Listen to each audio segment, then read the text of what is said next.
A continuación vamos a pasar a la parte de mesas redondas. En este espacio de discusión vamos a tener la primera mesa redonda moderada por la doctora Mónica Mesa, directora de DIGER. Esta mesa redonda tendrá el título Manejo de gestión de camas en condiciones críticas, en emergencia y cuidados intensivos en sobredemanda en adultos y niños. Alcances del destete de ventilador mecánico. Para ello tenemos el doctor Luis Loro, el doctor Jesús Valverde y el doctor Juan José Marroquín Soplín, quienes nos acompañan el día de hoy en la mesa de honor, a quien recibimos por favor con un fuerte aplauso.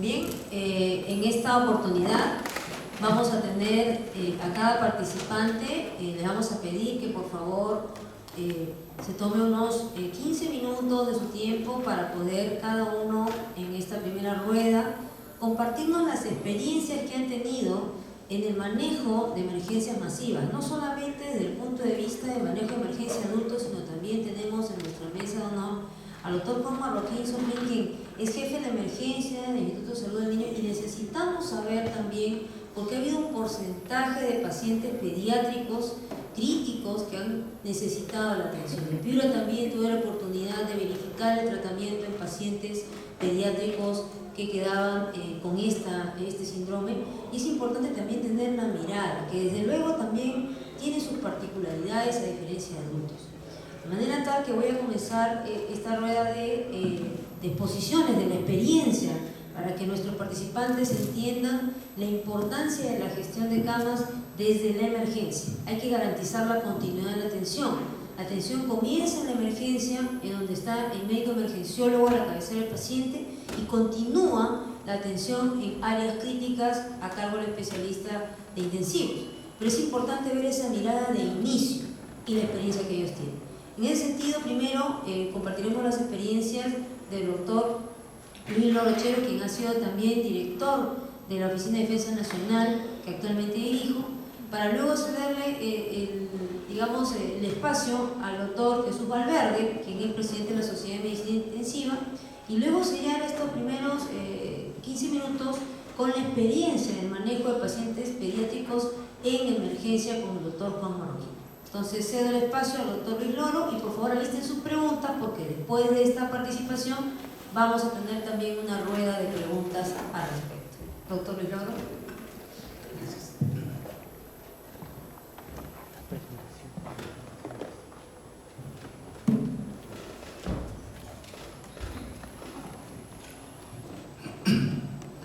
Muy buenos días. Agradecer en la persona de la doctora Mónica Mesa, directora general de DIGER, a nuestra señora ministra de Salud por esta convocatoria en nombre de la Sociedad Peruana de Medicina de Emergencias y Desastres. Y es interesante convocar, como dice la doctora Mesa, a quienes son la puerta de entrada de todo tipo de pacientes, ¿sí? Cuando me invitaban a esa reunión, preguntaba por dónde ingresan los pacientes con síndrome de Guillain-Barré o con cualquier otra emergencia. Y la respuesta era una sola: por emergencia. Por lo tanto, devenía de absolutamente necesario que el personal de emergencia se viese involucrado en esta respuesta que hasta el momento ha sido bastante efectiva de parte de nuestro Ministerio de Salud. Y en esto estamos comprometidos todos. Y luego, cuando me decía gestionar los servicios de emergencia en situaciones de Guillain-Barré, y venía la pregunta: ¿podemos gestionar sobre demanda cuando ya estamos sobredemandados? Los hospitales del Ministerio de Salud, de las Fuerzas Armadas, están copados hasta no más, y las unidades críticas también. Y de pronto se nos viene un brote de Guillain-Barré. Entonces, no sabemos dónde ir como servicios de emergencia.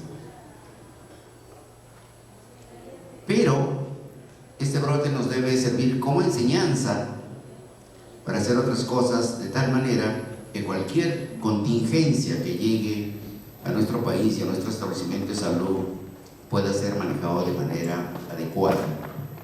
Y eso es lo que voy a intentar hacer. ¿Sí? Gestión de la sobredemanda. Yo le agradezco a la doctora Mónica que se haya acordado que fue directora, aquí estoy yo. Ahí. Y vamos a hacer esto de una manera muy rápida. Y decir por qué se deben gestionar los servicios de emergencia. ¿No es cierto? Y se deben gestionar los servicios de emergencia porque son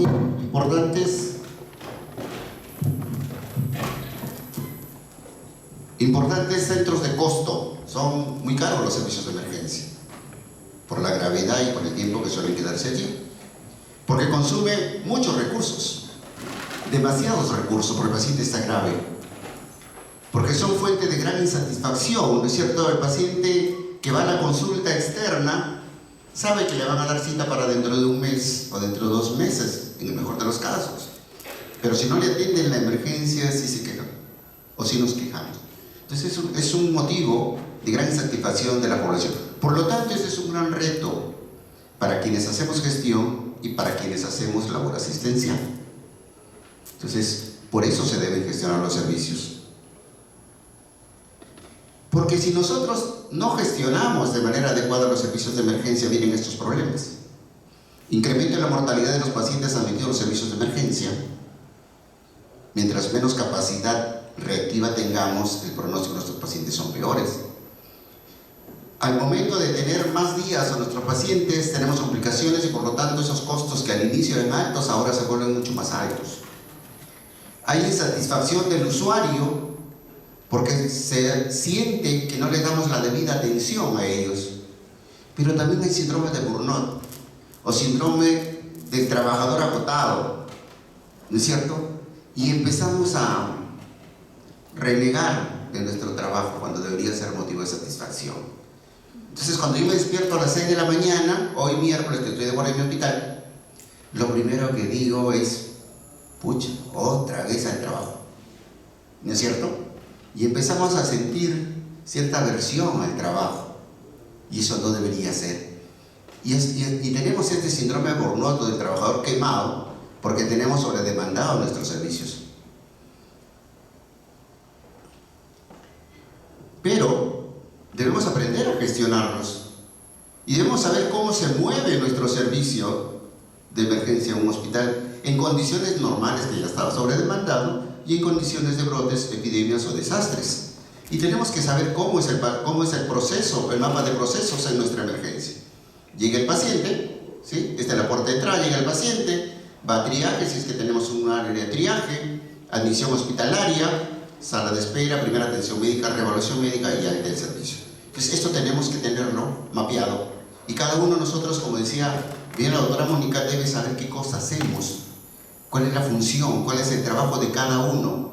Y el trabajo debería ser ordenado, ¿no es cierto? Y alguien compara el trabajo que hacemos en la emergencia con el equipo de los corredores de Fórmula 1, ¿no es cierto? Hay un carro que va a 230, 300 kilómetros por hora y hay un equipo que se lanza como abejas sobre eso y en menos de 5 o 6 segundos le puso la llanta, le puso combustible y lo arregló. Porque cada uno de ellos sabe lo que tiene que hacer y nadie se mete en el trabajo de otro. Ese más o menos, si nosotros aprendemos a manejar nuestro mapa de procesos, quizá podamos mejorar. Y fíjense, en la llegada al servicio de emergencia, ¿qué problemas tenemos? Uno, que los pacientes llegan sin coordinación, ¿no es cierto? Sin coordinación. O llegan a pesar de que les hemos dicho que no tenemos disponibilidad de camas.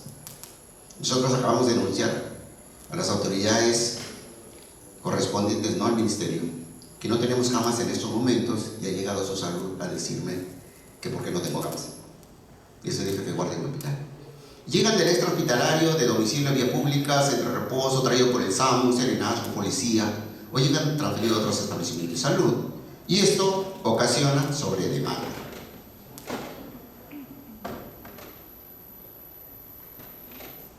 ¿Por qué no pasa?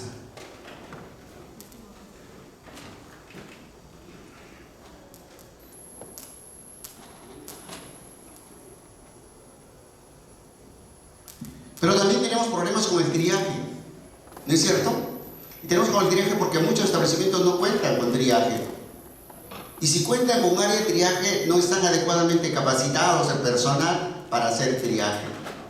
Y si cuentan con área de triaje y están capacitados, la población no acepta que nosotros prioricemos la necesidad de atenderse rápido o demorado a sus pacientes, ¿sí? Entonces falta ambiente físico, falta recurso humano capacitado, y tenemos un área de triaje y no hemos implementado áreas de consulta rápida. Nosotros en el Hospital Casimiro Ulloa, gracias a nuestro director, hemos implementado un área de triaje de consulta rápida y la tasa de admisión a la sala de observación ha disminuido por encima del 50%. Falta de guías de práctica clínica, protocolos de manejo que hemos observado en esta gestión, ¿no es cierto? Porque los protocolos tienen que ser protocolos verdaderamente, protocolos pequeños, ¿no es cierto? De 5 hojas, 6 hojas, no un protocolo de 72 hojas, de 80 hojas que nadie lo lee, ¿no es cierto? Hay que hacerlo más operativo, y en trabajo de emergencia y en terapia crítica, con quien compartimos con Mónica y con Jesús, sabemos perfectamente que el tiempo es valiosísimo. Y si no hacemos un buen manejo del triaje, nos volvemos a sobredemandar. En la sala de admisión y en sala de espera, insuficiente cantidad de áreas de pago. Bueno, ahora tenemos SIS, la gestión de historias clínicas. ¿Cómo está la gestión de historias clínicas? Ausencia de espacios físicos para que el paciente espere. Todos los hospitales, hasta las salas de espera, las hemos invadido para dar espacio para nuestros pacientes. Falta de información, y esto es un punto importantísimo que hay que tomar en cuenta todos quienes hacemos gestión. Si nosotros no informamos al paciente o a los familiares, vamos a tener demasiadas quejas. Y esto genera insatisfacción del usuario. En la atención médica, fíjense aquí, el paciente llega, pasa por triaje, pasa por consulta, y ahí tienen que asignarle un área para que sea atendido, el tópico de varones, de mujeres, ginecos, y cierto, a veces no hay, el médico tratante, a veces nos demoramos en llegar a atender a nuestros pacientes, solicitamos demasiados exámenes clínicos y no tenemos guías y protocolos de actuación. Las indicaciones terapéuticas, la reevaluación, a veces pedimos un AGA y en UCI emergencias somos especialistas, pedimos un AGA y lo evaluamos después de 1 hora, 2 horas. La toma de decisión final, y esto genera saturación del servicio. Bueno, algo pasa con esto. Y luego hay que darle de alta al paciente. Y aquí viene otro problema. Nuestros hospitales, en todo sitio, no solamente en Perú, son hospitales de lunes a viernes de 8 a 12. ¿No es cierto? Quienes trabajan más allá de las 2 de la tarde son los servicios de emergencia y los servicios de UCI, porque los pisos de hospitalización después de las 2 no tienen médicos, y el personal de enfermería sí. Consulta externa solamente hasta las 2, hasta las 4 máximo. Entonces sobredemandan los servicios de emergencia y no damos de alta. Entonces los servicios de emergencia se llenan porque no pueden ir a otro sitio. Muchos pacientes tenemos de que dicen, bueno, no tengo con quién dejar a mi familiar, no hay quien lo cuide, y no se lo llevan. Las transferencias a otros centros de mayor o de menor capacidad resolutiva también son un problema en nuestro país. ¿No es cierto? Quienes trabajamos en emergencia lo conocemos. Llamamos a alguien y dice, no tengo camas, no tengo camas, si tenemos la suerte que nos contesten el teléfono. Bueno, y fallecidos sí va rapidito, ¿no? ¿Qué genera esto? Saturación. Y vamos a hablar de cómo gestionar en emergencia el síndrome de Guillain-Barré, la estadística presentada por la Oficina General de Epidemiología, o el CDC, hasta la semana 24, el 13 de junio. Fíjense que aquí tenemos la mayor cantidad de pacientes en Lima, 163, en Piura 99, en Junín 94. Y estos son los departamentos de las regiones con mayor cantidad de pacientes. El total hasta esa fecha era 548. Esto significa que en esta semana, que es la semana del brote, de la semana 21 a la semana 24, el 85% de pacientes se presentaron aquí, en la semana 21 al 24. Pero aquí, para quienes hacemos gestión pública, hay algo importante, que es Piura. ¿No es cierto? Es Piura.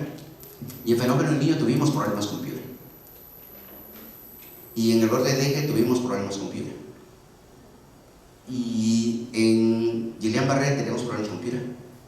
Y específicamente en un sitio que se llama el Distrito 10 de Octubre, donde las condiciones de saneamiento ambiental son bastante débiles. Pero fíjense que tenemos acá regiones que no tienen casos. ¿No es cierto? Nos llama la atención Amazonas, Apurímac, Ayacucho, Moquegua, Coyhaique, Tumbes, Pasco. Fíjense la región altoandina, el famoso trapecio andino que siempre hablamos, de que son zonas de pobreza y que es donde se producen más casos de salud pública, no tiene.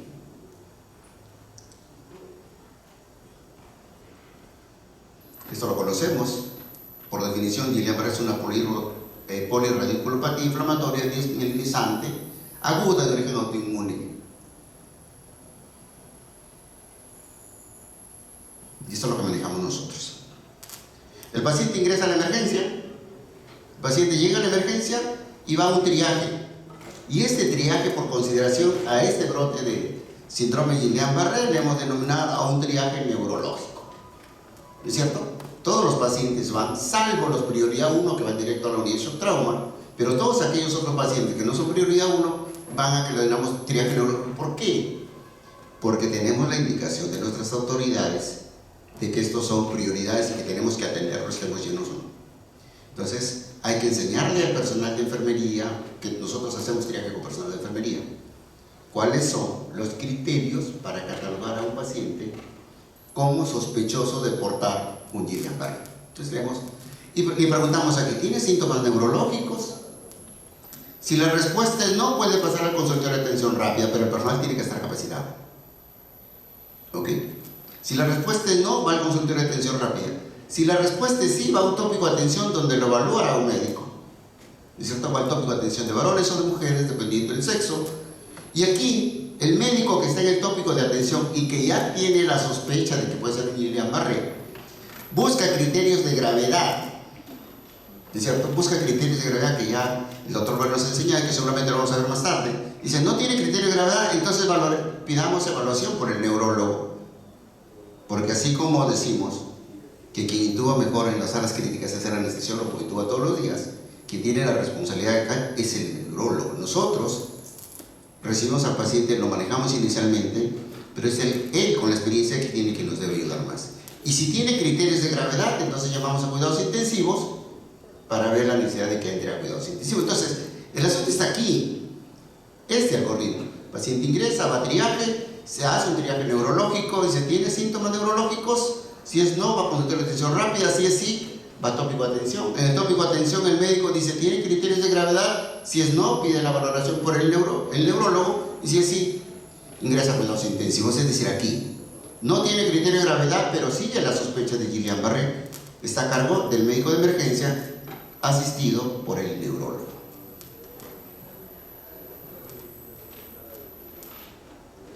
Entonces, el triaje neurológico, identificación del paciente, le preguntamos por qué viene, evaluamos sus funciones vitales, ya hemos quedado con una de las características es la disautonomía, ¿no es cierto? Entonces hay que buscarle eso. Le asignamos una prioridad a estos pacientes, asignación de tópico de atención, y le comunicamos al jefe de la guardia. En estas circunstancias de brotes o epidemias, el jefe de la guardia tiene que estar enterado de qué pacientes están ingresando a su servicio. Porque las autoridades, nuestra ministra va a llamar al director del hospital y el director va a llamar a su jefe de guardia. ¿No es cierto? Porque esa es la línea de autoridad. Entonces, cada vez que nosotros tengamos sospecha en estas circunstancias, tenemos que comunicarle a nuestro jefe de guardia. Y esto es el triaje neurológico. Persona con debilidad de extremidad de 12 horas a 28 días de evolución. Es decir, siente adormecimiento, le pesan las piernas, las puede mover, cuánto tiempo tiene, más estas características: bilateral, flácida y reflejos tendinosos profundos ausentes. Es decir, uno tiene que tener un esquema mental en el área de triaje.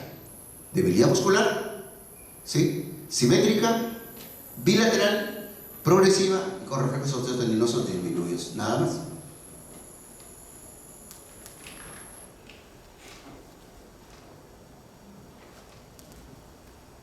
Bueno, el paciente que ingresa a traumachoque es un paciente que está en insuficiencia respiratoria, ¿no es cierto? O falla ventilatoria inminente, o trastorno de conciencia, o cualquiera de esas cosas. Y va directo a traumachoque, se monitoriza y se hace el manejo del ABC. Oxígeno suplementario, intubación traqueal, fluidoterapia, vasoactivos inotrópicos, sonda nasogástrica, sonda de Foley, y valorar la necesidad de punción lumbar. Ayer decíamos que según la teoría, la punción lumbar se puede hacer más allá de las 2 o 3 semanas, pero ahora nos aclararon que por cuestiones de diagnóstico temprano, identificación del germen, del agente causal, deberíamos hacer punción lumbar en 2 tiempos.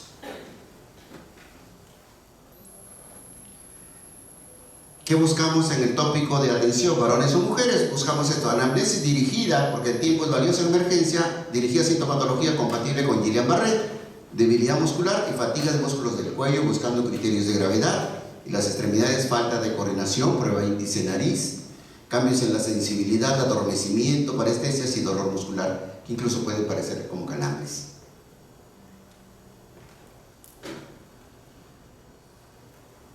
En el tópico de atención, en la evaluación clínica, valoramos funciones vitales. El examen neurológico debe ser dirigido a fuerza muscular, a reflejos osteotendinosos y algunos pares craneales. 3, 6, 9 y 12, de preferencia.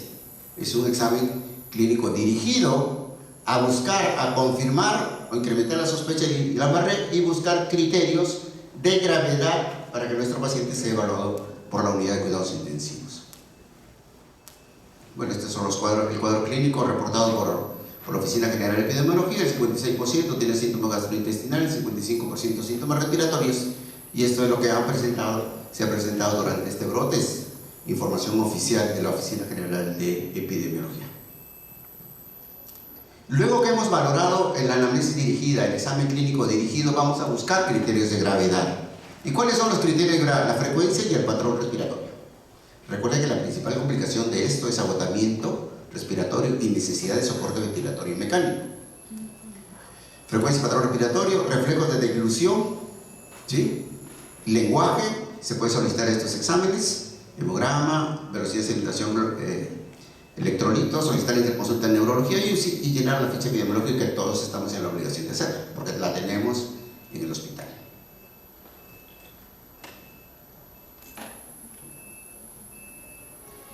Esta es la escala que ya habló el doctor Valverde y la tenemos todos. También podemos valorar la fuerza muscular de esta manera. ¿Qué pacientes van a UCI o qué pacientes debería interconsultarte a UCI? Porque quien decide el ingreso es el médico intensivista, no nosotros. Nosotros sugerimos y lo llamamos para que valore junto con nosotros. El paciente que tiene debilidad severa rápidamente progresiva, el que tiene, según criterio nuestro, ventilación mecánica, necesidad de ventilación mecánica, mayor de 4 puntos en la evaluación de fuerza muscular, disfunción autonómica grave, es fundamental buscar esto. Arritmia, fluctuación marcada de la tensión arterial, frecuencia cardíaca, teniendo en cuenta que la probabilidad de que este paciente pase a UCI es exclusiva atribución del médico intensivista. Bueno, ¿qué vamos a hacer acá? Ese es el enfoque de las 5 P's para manejar la sobredemanda en los servicios de emergencia en condiciones normales o condiciones de brote. ¿Sí? Debemos de regular el ingreso mediante triaje, consulta de atención rápida, gestión de la historia clínica, hacer guías de práctica clínica. No me voy a cansar de decir que las guías de práctica clínica tienen que ser cortas y tiene que conocerlo el personal y tiene que sensibilizarse el personal y hacer lo propio el personal, porque tenemos guías que unos las seguimos y otros no las seguimos. Entonces, si nosotros no hacemos propias esta guía y no formamos parte de quienes elaboraron las guías de práctica clínica, jamás la vamos a utilizar. Ver cómo disponemos de camas en hospitalización, en sala de operaciones, que el sistema de referencias funcione. ¿Quién debe encabezar la mejora, el plan de mejora de gestión de los servicios de emergencia? El director del hospital. La decisión política debe ser de nuestro director o nuestra directora. Los jefes de departamento, la oficina de calidad, es decir, que tenga indicadores de cómo se está gestionando el servicio de emergencia. Y que una vez que obtenga indicadores, nos convoque y nos diga, oye, algo está pasando acá, hay que buscar cómo lo solucionamos. Nosotros, los profesionales de salud, los trabajadores del sector salud. A corto plazo, ¿qué podemos hacer? Implementar el triaje. Sí. Consultar de atención rápida, guía de práctica clínica, plan de mantenimiento y renovación de equipos. Eso es fundamental. Porque cuando llega un brote, la mayoría nos alimenta de equipos nuevos y después los vamos perdiendo de a poquitos. Aquí termino. ¿Sí?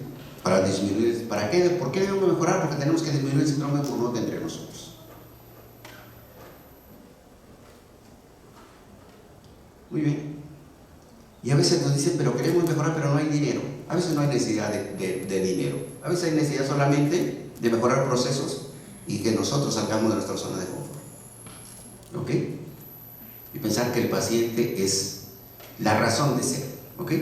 Trabajar no solo para satisfacer la demanda, sino para disminuirla y garantizar que esto sea un sistema. Si seguimos sectorizados, si seguimos primer nivel lejos del segundo y del tercer nivel, no vamos a poder hacer. Muchas gracias a todos ustedes y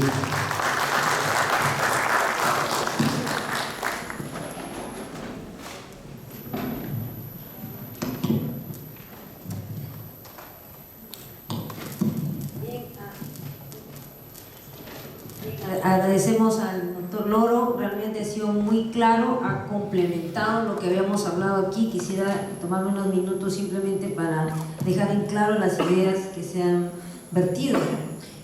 Hablábamos en la mañana del manejo de sobredemanda en emergencias masivas y el término de las 4 S, en donde se enfocaba la parte de sistemas, la parte de lo que corresponde al espacio, la parte de lo que corresponde a las cosas o el staff y el staff médico, el STUB y el staff.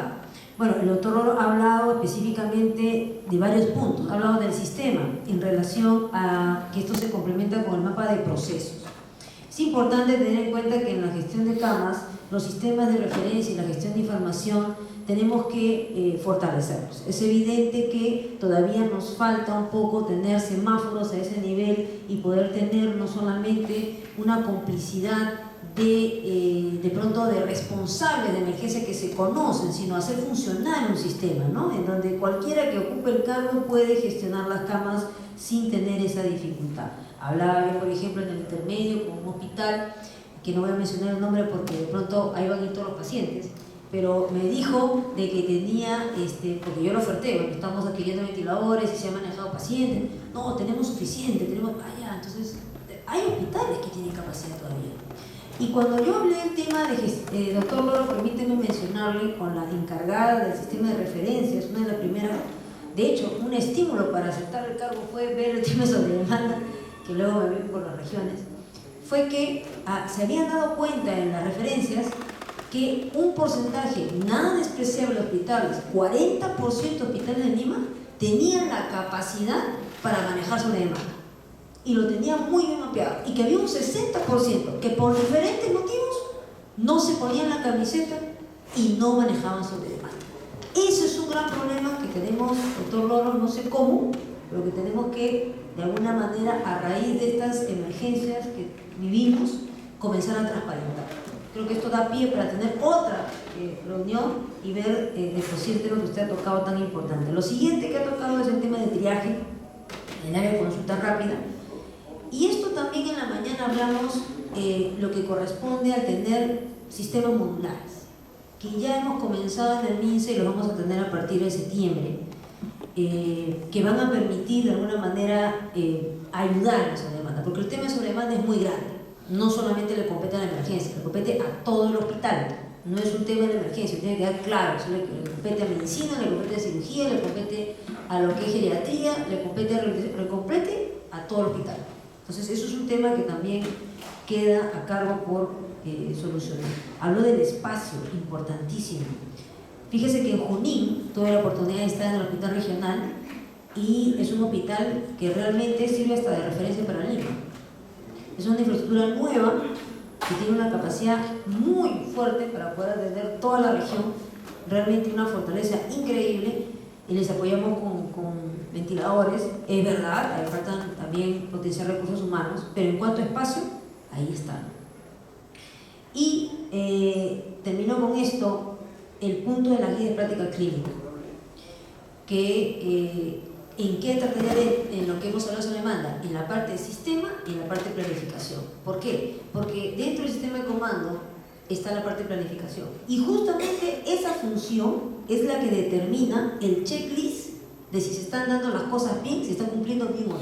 En el fenómeno del niño costero enviamos como a 10 monitores a diferentes establecimientos en Piura para ver si se cumplía, digamos, los estándares que se habían determinado en plena emergencia del manejo fluxograma de dengue.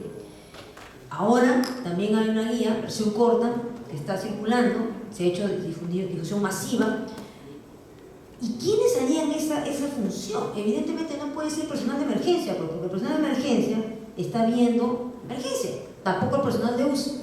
Tiene que ser un personal que puede ser la oficina de calidad, que puede ser administrativo, pero que también se tiene que aunar a la emergencia. Entonces, eso es lo que nos falta también, incorporar personal a esta parte del sistema que nos ayude a retroalimentarnos y verificar los puntos debilitados. Y aquí yo termino este comentario para darle paso al doctor Valverde con esta pregunta concreta. Habló ya hace un buen rato del manejo del paciente crítico y el doctor nos ha esclarecido el punto de quiebre, ¿no? Burnout, que es algo realmente existe y es un punto de quiebre entre dejar la línea de confort. ¿Cómo dejar la línea de confort si tenemos el burnout encima?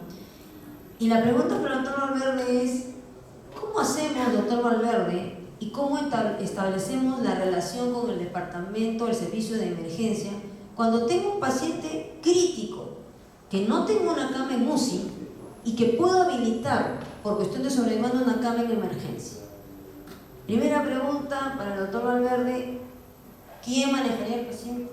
Segunda pregunta, ¿cómo estableceríamos ese enlace con el servicio de emergencia en su parecer para que ese paciente crítico sea manejado dentro de todo el concepto de emergencia, pero un área fuera de UCI, ¿no es cierto?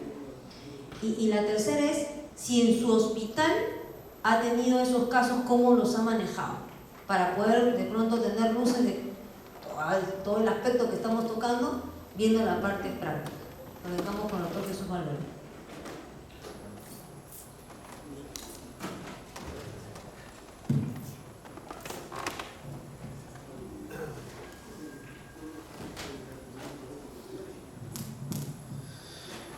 Bueno, sí, los servicios de cuidados intensivos en el MINSA dependen del departamento de emergencia. Nos llevamos muy bien con los emergenciólogos, dividimos el hospital en áreas de riesgo. Nosotros estamos en el Hospital 2 de Mayo, todavía tenemos capacidad dentro de la UCI de poder recibir, tenemos una UCI bastante grande. Actualmente tenemos 26 camas críticos habilitadas, todavía con 10 cubículos por habilitar, y gracias a, bueno, digo gracias entre comillas al brote de Guillain-Barré se han habilitado 10 cubículos más que teníamos pendientes con el equipamiento que nos ha enviado la DIGER. Actualmente tenemos una unidad ya de Guillain-Barré prácticamente destinado a esto, 10 ventiladores y monitores que envió la DIGER, con un plan de contingencia diseñado primero por recursos humanos, el nivel de personal de UCI con residentes, ¿no? O sea, todos se han puesto la camiseta acá para poder sacar adelante este brote. Cuando sucede un paciente que obviamente requiere cuidados intensivos y no se encuentra la cama disponible, hay el concepto de UCI extendida, ¿no? UCI extramuros, que muy bien lo manejan algunos hospitales. En este caso Cayetano Heredia lo maneja bastante bien. Nosotros dentro del grupo de guardia tenemos 5 médicos para el área de UCI, ¿no? Manejamos 4 unidades, más un área de cuidados intermedios, más un médico de interconsultas. El médico de interconsultas, de acuerdo a la necesidad de la complejidad, acude al área donde se encuentra el paciente en estado grave. La emergencia no la vemos tanto porque ahí obviamente están los emergenciólogos que manejan muy bien a los pacientes graves. Acudimos a las áreas de hospitalización, que es el territorio nuestro, ¿no? Y tratamos de, a la brevedad, hacer un desplazamiento de camas para poder favorecer el ingreso de este paciente. Nosotros, dentro de la organización de la UCI, tenemos la visita médica que se hace en la mañana de 8 a 11 y hacemos una ronda médica de 12 a 1 por todas las camas de la unidad, con todo el equipo, ¿no? Para ajustar terapia y para dar el visto bueno a las altas, ¿no? O ajustar también alguna terapéutica y conceptos. Damos la ronda médica con el jefe, los 5 médicos asistentes, el médico de interconsultas, los residentes, y con eso pues optimizamos terapia y sabemos a la brevedad, a la 1 de la tarde máximo, sabemos cuántas camas están de alta, cuántas camas podemos desplazar en caso de contingencia, ¿no? Entonces esa es la organización que tenemos hasta ahora, y Hasta ahora también tenemos la facilidad, pues que el hospital ha contratado también médicos internistas y cirujanos de guardia para el piso, ¿no? O sea, ellos también están permanentemente monitorizando a los pacientes delicados o potencialmente delicados. Nosotros, en el lapso de las siguientes 6 horas, desplazamos al paciente grave que se encuentra en hospitalización o potencialmente grave a la unidad y tratamos de estabilizarlo, ¿no? Es bueno buscar una forma de trabajo. Creo que cada UCI se adecua a sus recursos humanos, a sus necesidades. Nosotros contamos actualmente con 25 médicos intensivistas y pues el trabajo es bastante duro, ¿no? Bastante pesado porque el hospital es una referencia nacional. Tenemos mucha referencia de la zona centro y por la, digamos, ahorita por la subespecialidad que se está manejando en todo el servicio, tenemos una unidad de terapia neurointensiva, una UCI quirúrgica, una UCI médica, una UCIN y pues una UCI cardiovascular también y una UCI pediátrica. Tenemos mucha demanda de camas que ya no son del nivel intra, sino vienen a nivel de las referencias. Pero bueno, yo creo que un trabajo ordenado, una UCI extendida es una buena salida de poder enfrentar este grupo de pacientes que pues se encuentran todavía en situación delicada en las áreas de hospitalización y lo tenemos que asumir porque son pacientes que finalmente van a acabar en la unidad, ¿no? No sé si contesta tu pregunta o... Muy bien, aquí, gracias doctor Valverde, es importante tener en cuenta aspectos que nos ha comentado el doctor Valverde en su calidad de experto en área crítica. Nos ha referido que, si bien es cierto, él tiene una UCI bastante, digamos, con compartimientos y con unidades ya especializadas, cuenta también con personal de médicos residentes. Habría que ver si en condiciones también, no lo he escuchado eso, hemos pasado con influencias, si otros especialistas pasan a la UCI. Eso nosotros lo vimos en el año 2009. Yo pasé médicos internistas a la unidad en aquel entonces para poder manejar la contingencia y se abrió el campo de un médico intensivista, manejaba 2 UCIs al mismo tiempo, ¿no? Habló del concepto importantísimo de UCI extendida y en el caso de la experiencia del 2 de mayo, la UCI como servicio se encarga de la parte de hospitalización y emergencia se encarga, digamos así, los pacientes críticos que están como, digamos, UCI extendida. Importante tener ese concepto, creo que tendríamos que ponerlo de pronto ya de una vez de manera formal, ¿no? Y hay un concepto básico, la ronda médica. Pero la ronda médica conceptualizada no por el médico de turno. El doctor ha sido claro y eso va a mensaje a todas las UCIs. Tiene que estar la persona, el equipo cabezado por el jefe, que se asegure de que los procesos sean correctamente llevados y realmente el paciente que salga de UCI salga en condiciones que pueda mantenerse bien fuera de la UCI. Y eso es crítico en hospitales del Ministerio de Salud, que tenemos una sobredemanda y un pedido todos los días para ingreso a UCI. Y ahí vamos a ver también el tema después de rehabilitación, porque el paciente no puede salir solo, tiene que salir con un personal muchas veces de apoyo de enfermería y tiene que verse con la familia que esté al costado del paciente. Eso es muy importante. Y en ese tema de la ronda médica yo creo que debe quedar sí estandarizado, sobre todo en estos momentos, porque en estos momentos va a haber todavía, intuyo, unos meses más de presión para que ingresen pacientes, y ahora esas camas están ocupadas por pacientes de Guillain-Barré, y entonces vamos a tener que tener la experiencia de un equipo médico que también está conformado por el terapista respiratorio, desde luego, en algunas unidades, para poder tomar la mejor decisión de quién sale de alta, ya sea intermedios, en los hospitales que hay intermedios, o ya sea unidades de hospitalización con el mejor cuidado. Eso es algo muy importante lo que ha mencionado, y tengamos en cuenta que tiene que haber pues estas buenas relaciones entre el personal de intensivos y de emergencia en aras de poder mantener la continuidad. Muchas gracias, doctor Valverde. Le agradecemos con un fuerte aplauso, por favor. Y gracias al comentario del doctor Valverde, que dijo que tenía un montón de camas, el doctor Juan Marroquín acaba de ofertar en estos momentos la derivación inmediata de cunas para que puedan ahí también manejar su contingencia. Siendo esta entrada de esta manera, quiero dar pase a la realidad que tienen las pacientes pediátricos, que realmente es muy fuerte. Yo particularmente puedo hacer todo lo que me pide un paciente crítico, todos los tubos, los catéteres, las cosas, todo lo puedo hacer. Pero en un niño es realmente algo que realmente de admirar a los médicos de emergencia y de UCI que manejan a los pacientes, porque manejan también el estrés de la familia. No es lo mismo manejar a un niño que manejar a un adulto, y menos en esas condiciones. Y muy duro, acabo de enlazarme también con el doctor Rafa Escalante, que también es intensivista, y en algún momento le escuché lo duro que era mantener ventilación mecánica crónica en niños. Es otra realidad. Siendo así, yo quería dar pase también al doctor Juan Marroquín Soplín, jefe de la emergencia del Instituto Nacional sobre el Niño, para que nos pueda explicar su realidad y cómo ha manejado esta contingencia y qué propuestas nos tiene de mejora desde el punto de vista de emergencia pediátrica. Gracias, doctor.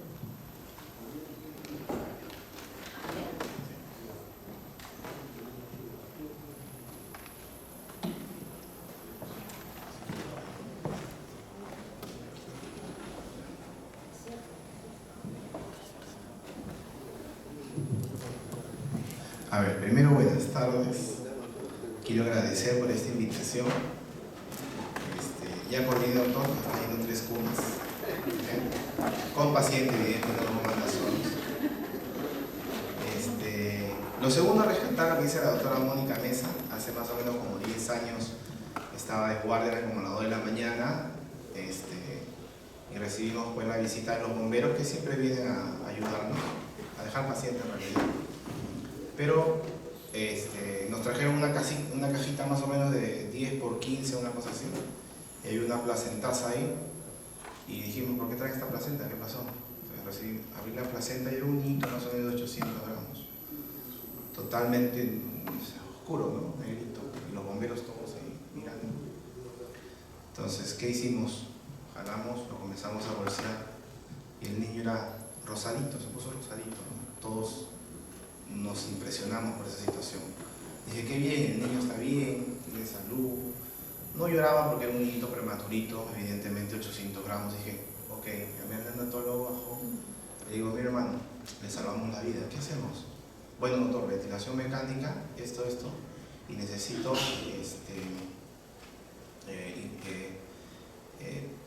ese medicamento, no me acuerdo ahorita, me he olvidado. Surfactante, doctor. Surfactante, dije, problema, surfactante ahorita lo consigo. Eso era más o menos como a las 2 de la mañana. Eran las 8 de la mañana y no conseguimos el bendito surfactante por todo Lima.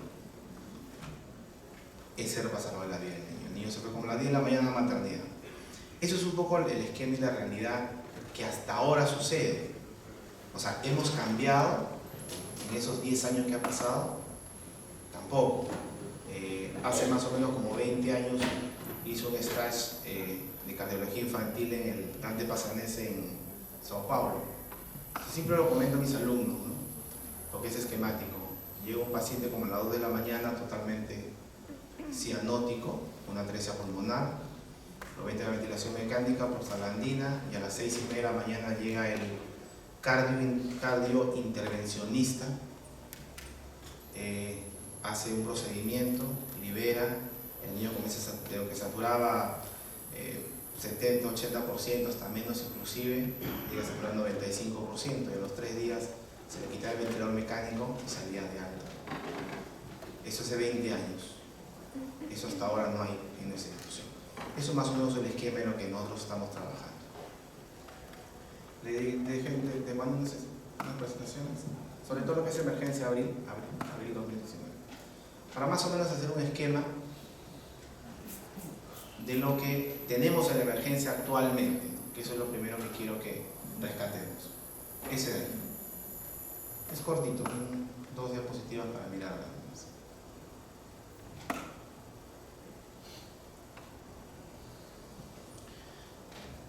Bueno, vamos a comentar que somos 40 médicos en emergencia de guardia. A eso suman los residentes y los internos que nos apoyan. Tenemos médico cardiólogo que está de guardia 24 horas, en piso, el intensivista, y dentro de la emergencia pues el cirujano, el traumatólogo y el neurocirujano, ¿no? Todo esto nos ayuda con las emergencias.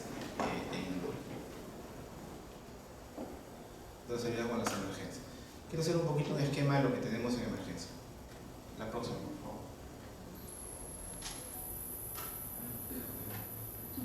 La próxima.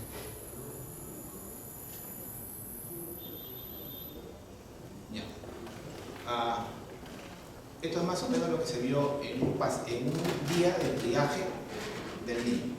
134 pacientes hicieron triaje, y los cuales fueron solamente 138 atendidos. Sí, está bien. Ok. Por ejemplo, el 20 de marzo se vieron 188 en triaje y solamente fueron atendidos 164. Eso es más o menos lo que tenemos en emergencia como infraestructura. Tenemos 4 consultorios para urgencias, ¿ok? De las cuales el primero está destinado a atender prioridades 2 y los otros 2 para prioridades 3 y 4. Obviamente, el paciente de prioridad 1 ingresa directamente a la sala de traumachoc. Esto es lo que hemos atendido, por ejemplo, ¿no? En julio de 2018 se atendieron 4.532 pacientes en el mes y en enero hemos atendido 5.363 pacientes en el mes, de los cuales casi 1 o 2 pacientes se atienden como prioridad 1 y podemos el 70-80% de pacientes son urgencia mayor y urgencia menor, es decir, prioridad 2 y prioridad 3, y prioridad 4 son casi una cantidad de pacientes mínimos. Eso es lo que atendemos en el mundo.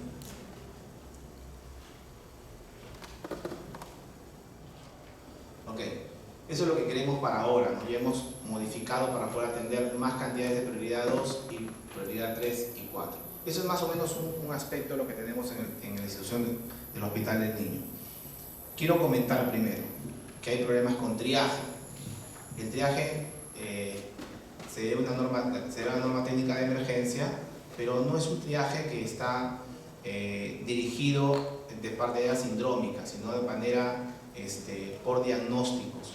Entonces eso hace que el paciente, que el médico que hace triaje tenga que hacer una atención básicamente, ¿no?